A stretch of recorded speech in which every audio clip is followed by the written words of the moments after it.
Ashley's point of view. Nang maihain ko na ang niluto ko, ay agad na kinain namin ito ni Rose hanggang sa mabusog kaming dalawa. I'm so full, Ate Ashley. Wika nito na hinaplos pa ang tiyan.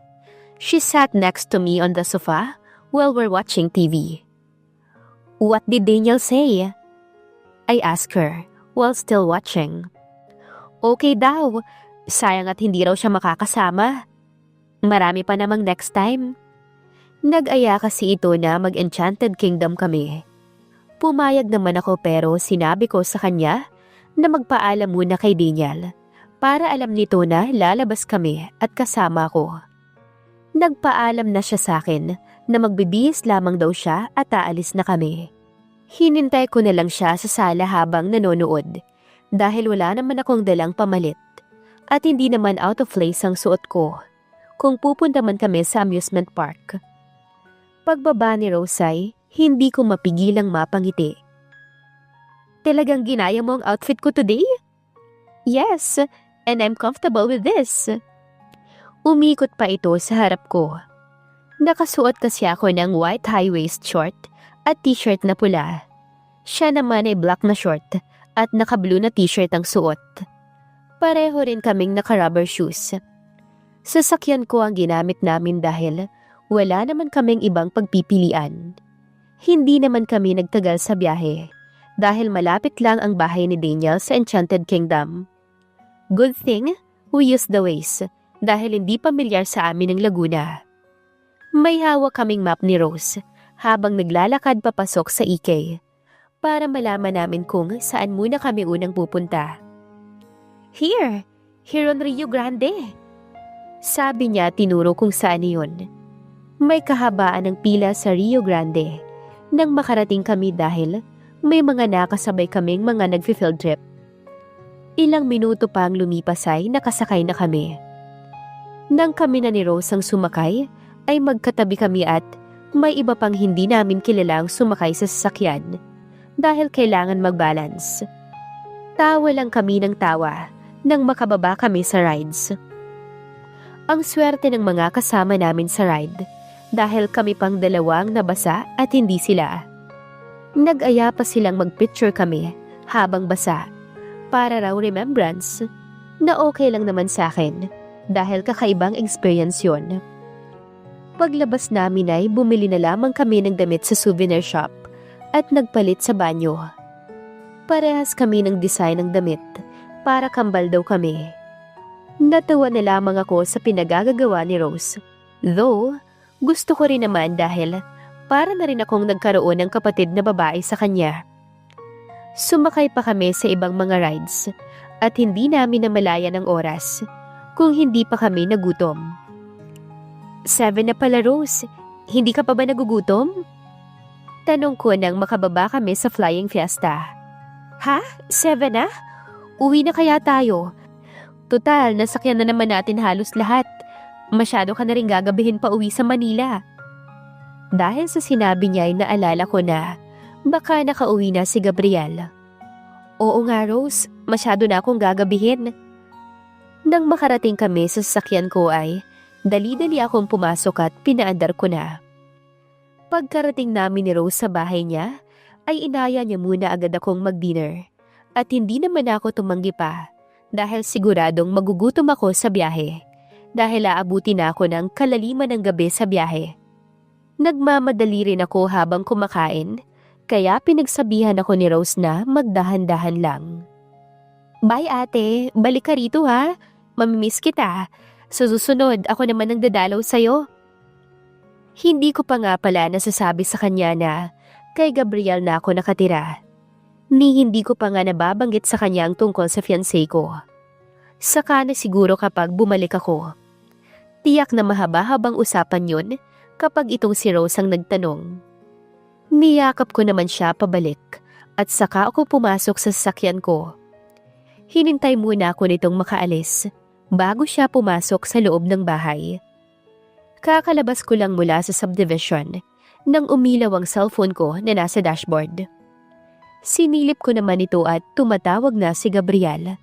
Hindi ko na lang sinagot dahil siguradong galit na yon. May ilang missed calls na rin siya kanina nung naghahapunan kami ni Rose. Buti na lang at tuloy-tuloy ang biyahe ko mula Laguna. Pero pagdating ko rito sa Maynila, ay grabe na ang naabutan kong traffic. 11 na ako ng gabi nakarating sa mansyon dahil naipit ako sa traffic dahil Friday nga pala ngayon. Bit-bit ko ang paper bag na may lamang basa kong damit at ilang stuffed toys galing EK. Naglalakad na ako papunta sa pinto nang binuksan ko ang cellphone ko at tumambad sa akin ang 38 missed calls ni Gabriel. May text din galing kay Rose at Ate Michelle. Nakahinga ako ng maluwag na off ang ilaw sa sala, kaya diretso na sana ako paakyat nang biglang sumindi ang ilaw sa sala. Agad akong napalingon sa switch ng ilaw at doon si Gabriel nakatayo habang madilim ang muka. "Where have you been, woman?" Gigil na tanong niya at lumapit sa akin. "Oh, I see. Galing kang Enchanted Kingdom." Dumako ang tingin niya sa t-shirt kong may tatak ng EK. "Kakagaling mo lang sa sakit pero nagawa mo na agad sumama sa iba." Nagulat ako sa sinabi ng binata kaya napaangat ako ng tingin sa kanya. Bigla nitong hinablotang dala kong paper bag at itinapon ang laman nun. Nagkalat tuloy ang mga stuffed toys. "Ano ha, Ashley? Hindi pa nga tayo kasal pero nakikipagkita ka na sa iba." Nakatingin siya sa akin ng masama. "Paano mo naman nasabing nakipagkita ako sa iba? Namasya lang ako sa EK kasama ang kaibigan ko na galing Australia." Pinulot ko ang mga stuffed toys na mas lalong kinagalit niya. "Paano hindi ah? Tignan mo nga yung dala mo. Sa tingin mo ba, bigay ng isang kaibigan yan? Yung stuffed toys na yan. Lalaki ako, Ashley. At alam na alam ko yan. Isama mo pa na gabing-gabi ka na umuwi."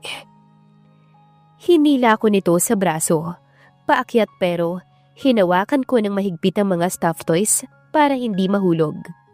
Dinala ko nito sa kwarto ko at biglang itinulak sa kama. Nanatili naman siyang nakatayo at nakapamaywang sa harap ko. "Hindi mo ba talaga bibitawan yung mga yan?" Bulyaw na naman ito. Bakit ba galit na galit siya sa mga stuffed toys na binili namin ni Rose? Kinuha ng binata sa akin ang mga stuffed toys at inihagi sa kung saan. "Now, tell me, sino ang kasama mo?" I can see in his eyes that he's stopping himself from shouting. "I'm with the girl, Gabriel. I'm not doing anything wrong." Matiim siyang tumingin sa akin na para bang binabasa niya kung nagsasabi ba ako ng totoo. "What's her name then?" She's Rose." His expression changed. "May I see a photo of her?" Pinakita naman niya ang kamay niya at mahinahon na ang boses niya. "Seriously? I don't have any picture of her here in my new cellphone, but you can contact her." Bagong bili lang kasi itong cellphone na nadala ko dahil nabasag ni Gabriel yung isa ko pagkatapos namin manggaling ng engagement party. Kinuha naman ito ang cellphone ko at pinakialaman, pero binalik din ang hindi tinatawagan si Rose. Puro kasi sa cellphone ni Rose kami nag-take ng pictures kanina. "Sa susunod, huwag mo nang uulitin na umuwi ng ganito kagabi ha. At kapag tinatawagan ka, sumagot ka naman. Baka akalain ng mga magulang mo, pinapabayaan kita rito." He said with a low voice. I nodded in return. He sighed heavily and he removed his white sando after. Pagkatapos ay naglakad siya papalapit sa kama ko at humiga sa tabi ko mismo at ginawang una ng 2 braso sa ulo. Kanina pa ako gising pero gusto kong tumayo at hindi naman kaya ng katawan ko. May naganap na muli sa amin ni Gabriel ng gabing yun.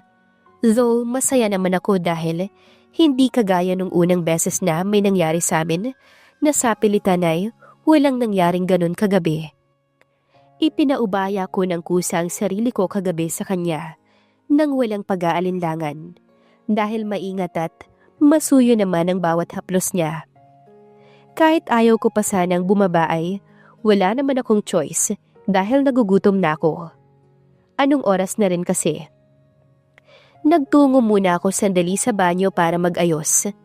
Nagpupusod ako ng buhok sa salamin nang mapansin kong ibang glow ng mukha ko. Ibang timpla ng balat ko kahit na maputi naman ako. Wala naman akong ibang cream na nilagay sa mukha ko. Pinamulahan naman ako nang naalala ko ang nabasa kong isang article na nagiging blooming daw ang babae kapag maganda ang gising. Napailing na lamang ako sa mga pag-iisip ko at tuluyan ang bumaba papuntang dining area. Wala akong ibang naabutan sa hapagkainan maliban kay Gabriel. Abala ito sa pagtitipa sa cellphone habang kumakain. Kumuha na rin ako ng pinggan at naupo malayo sa kanya. Abala ako sa pagkain pero hindi pa rin nakaligtas sa akin ang mga pasulyap-sulyap ni Gabriel sa akin habang kumakain. Nang maramdaman ko na naman siya na nakatingin sa akin ay tinignan ko rin siya. At nahuli ko nga siyang nakatitig sa akin. Mabilis itong nagbaba ng tingin at nag-text na naman. Gumaya ka at aalis tayo. Kumunot naman kaagad ang noo ko. Ha? Saan naman tayo pupunta? Pupunta tayo sa company dahil nagpatawag ng meeting ang mga board members at sasama ka sa akin. Sabay higop sa kape niya. Okay, I said, and I continue eating. Anong meron at kailangan ba talagang kasama ako? Uwi ka ako sa sarili. And by the way, I focus my attention to him again. Don't wear something that has a low neckline. Napangiti ako pero hindi ko na lamang ito pinahalata sa kanya at kumain na ulit. Pagkatapos naming mag-breakfast, ay ako nang nagligpit ng pinagkainan namin. Samantalang si Gabriel ay nauna nang umakyat sa kwarto niya. Ako na rin ang nag-ayos ng mga ginamit namin at nang matapos ay gumayak na rin ako. Simple lang ang pinili kong damit. Isa itong off-shoulder na dress na color black na fitted. 3 inches above the knee, kaya maingat ang galaw ko dahil may kaiklian ito. Kung ako lang ay mas prefer ko ang t-shirt, rubber shoes at maong shorts lang. Pero kapag may pupuntahan kami na may kinalaman sa business, ay mas gusto ni mommy na ganito ang mga isusuot ko para raw walang masabing negatibang mga tao. Kaya nasanay na rin ako. Pagbaba ko sa salay, sinabi sa akin ni Ate Michelle na nasa garahe raw si Gabriel at doon na lamang ako hihintayin, kaya dumiretso na ako ron. Nakasandal siya sa hood ng sasakyan habang may kausap siya sa cellphone nang maabutan ko. Agad naman siyang tumingin sa akin at pinasadahan ako ng tingin mula ulo hanggang paa. Hindi naman nakaiwas sa akin ang tagal ng tingin niya sa mga binti ko. Bumalik ang tingin ito sa mga mata ko bago nag-iwas ng tingin. Hindi muna ako lumapit sa binata dahil ayokong marinig ang pinag-uusapan nila sa cellphone ng kausap niya. I'm sure he'll be mad. Nang ibaba niya na ang cellphone, ay dumiretso na siya sa loob ng sasakyan, kaya sumunod na rin ako. Tahimik lang kami buong biyahe, hanggang sa makarating kami sa building ng company nila. Pagkapasok namin sa building, ay binati kami ng mga empleyado. Nginitian ko lang sila habang si Gabriel ay binabati rin nila. Agad kaming sumakay sa elevator at nang makalabas kami ay bumungad sa amin ang isang mahabang salamin sa pader. At sa loob ay kita ang opisina na akala mo'y penthouse dahil sa ayos. Naglakad na si Gabriel kaya sumunod ako sa kanya. Pinulak niya ang 2 salamin ng pinto para makapasok kami. The meeting will start after an hour. Doon ka muna sa couch. Sabihan mo lang ako kung may kailangan ka. Umupo naman ako sa couch at si Gabriel naman ay dumiretso sa office table niya at nagbasa agad ng mga papeles. Nilibot ko ang tingin ko sa buong office niya. May mga mamahaling paintings at vases na nakadisplay sa buong opisina niya. May ilang magazines din sa ilalim ng center table. May 3 ring naglalakihang bookshelves sa kanan ko. Sa tabi ng nasa dulo na bookshelves ay isang pinto na sa tingin ko ay comfort room. May mga halaman din na nakahilera sa may salamin na pader. Matapos kong magtingin-tingin sa office ng binata, ay nag-internet na lang ako para maglibang. Nasa kalagitnaan ako ng pag-i-internet nang may pumasok sa loob ng office ni Gabriel. Isa itong lalaki na may dalang box ng cake. Naka-formal attire to, kaya siguradong dito rin ito nagtatrabaho. Hindi ko na to pinansin na nakikipag-usap kay Gabriel at bumalik na lang sa pag-surf ng internet. Ma'am Ashley, utos po ni sir na kumain na raw po kayo bago magsimula ang meeting. Napaangat ako ng tingin sa nagsalita at siya pa rin yung lalaking may bitbit na cake. Sige, pakilapag na lang dyan, ako na ang bahala. I suggested while pointing at the center table. Tumango naman ang lalaki. No ma'am, sabi po ni sir na pumunta po tayo sa kitchen. Agad namang napakunot ang noo ko sa sinabi niya. Wala naman akong nakikitang kitchen dito sa loob ng office ni Gabriel. Siguro ay nasa baba pa ang office ng kitchen. Tumayo na ako at sumunod sa kanya na naglakad palapit sa bookshelf. Nakatabi ng sa tingin ko ay banyo. Naguluhan ako nang huminto siya sa tapat nun. Tinulak niya ang gilid ng bookshelf at bigla na lamang itong bumukas na parang pinto. Manghang-mangha naman ako sa nakita ko. Medyo di pa rin ako makapaniwala, lalo na nang pumasok kami sa isa palang maliit na kusina. Sa loob ay isang kitchenette ang tumambad sa amin. Halos kumpleto ang gamit pangluto rito, pero maliit lamang to. At hanggang pang 3 tao lang ang kayang lutuin ng mga gamit na to. May isa pa uling pinto sa dulo ng kitchen, kung saan wala naman gaanong panluto na nakalagay. Kwarto po yan ma'am, he said referring to the door that I'm looking at. Kwarto po yan ni Sir Gabriel. Diyan po siya naglalagi kapag pagod o di kaya'y overnight dito sa office. Minsan po ay diyan rin po siya nagtatago kapag may naghahanap sa kanya na ayaw niyang pakiharapan. I frowned. Madami bang babae na pinagtataguan niyang si Gabriel? Natawa naman ito at umiling. That's not what I mean, ma'am. I am referring to those clients and investors that Sir Gabriel refused. Tumango na lamang ako at umupo na sa upuan ng mini table. Ako nga po pala si Jake. Secretary po ko ni Sir. He introduced himself while slicing the cake. Nice to meet you, Jake. I am Ashley, by the way.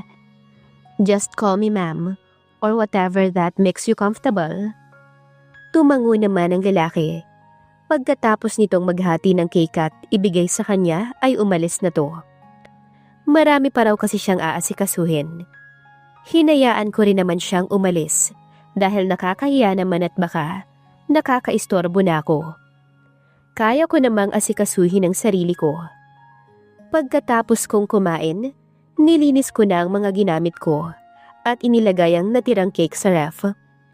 Lalabas na sana ako sa kusina at babalik na sa sala ng office ni Gabriel. Nang mahagip na naman ang paningin ko ang pinto ng kwarto na nabanggit sa akin ni Jake. Hindi ko naman napigilan ang sarili ko na puntahan yon at walang pagdadalawang isip na binuksan. Hindi naman yon nakalak, kaya nakapasok agad ako sa loob. Bumungad sa akin ang isang malaking kwarto na sa tingin ko ay kasing laki ng kwarto ko sa mansyon ni Gabriel. The room is very manly and the things and stuff there were on the right places. The room is very organized and I'm impressed. I never imagined that this room is just inside his office. Malaki na nga ang opisina ni Gabriel at lalo pa itong lumaki sa paningin ko nang dalhin ako ni Jake dito. Maliit man ang kusina pero bawing-bawi naman ang laki ng kwarto.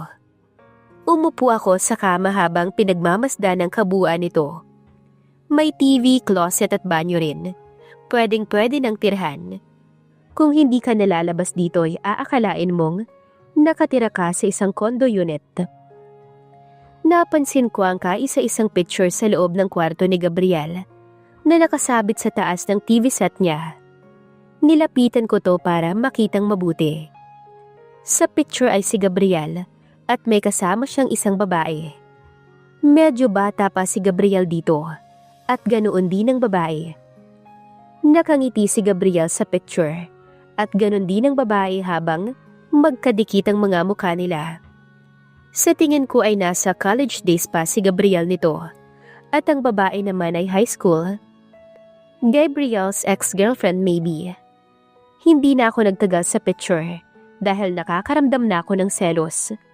Malitong nararamdaman ko. Lumayo na ako ron at lumapit ako sa isang salamin para ayusin ang sarili ko. I am on that kind of state when Gabriel entered the room. I'm sorry. Pumasok ako rito nang hindi nagpapaalam. I nervously apologized. He came closer to me while his eyes were fixed on me. Let's go. The meeting is about to start. Akala ko'y magagalit ang binata na pumasok ako rito sa kwarto niya. Buti na lang at hindi. Kaya nawala na ang kaba ko. Ayoko kasing nagagalit siya sa akin. Bukod sa nakakatakot siyang magalit ay, hindi ako sanay na may nagagalit sa akin. Wala naman akong pinakaalaman, kaya wala naman akong dapat ikatakot. Pinagmasdan ko siya nang isarado niya ulit ang dating ayos ng bookshelf. At hindi mo na mapapansin na may kusina at kwarto sa loob nun. Hindi na rin sinakop ng mahabang salamin na pader ang gawing bookshelves hanggang sa kwarto kaya hindi na makikita ang loob nun sa labas. Tanging ang office lang ni Gabriel ang may salamin na pader. Lumabas na kami sa office niya at doon ko lang napagtanto na sakop pala ng office ni Gabriel ang buong floor, kaya pala sobrang laki. Pumasok kami sa elevator hanggang sa pumindot siya sa isang floor pababa. Paglabas namin ng elevator ay bumungad kaagad sa amin si Jake. Nang maglakad na kami ay sumunod na rin siya sa amin. Halos kompleto na ang board nang dumating kami. May 3 na bakante pang upuan kaya naghintay muna kami sandali. Nakikinig lang ako sa mga usapan ng board members habang si Gabriel ay busy sa cellphone nang may pumasok. Agad akong nag-angat ng tingin sa mga dumating at nagulat ako na kasama pala ni Dad si Mommy. Isa na kasi si Daddy sa board members ng company nila Gabriel dahil kalahati na ng napag-usapang investment ni Daddy ay nasa company na nila Gabriel kapalit ng pagtira ko sa mansyon ng binata. Maging maayos na kaya ang samahan ni na Gabriel at Ashley? Abangan sa susunod na kabanata. Please like, share, subscribe for more updates. Maraming salamat po.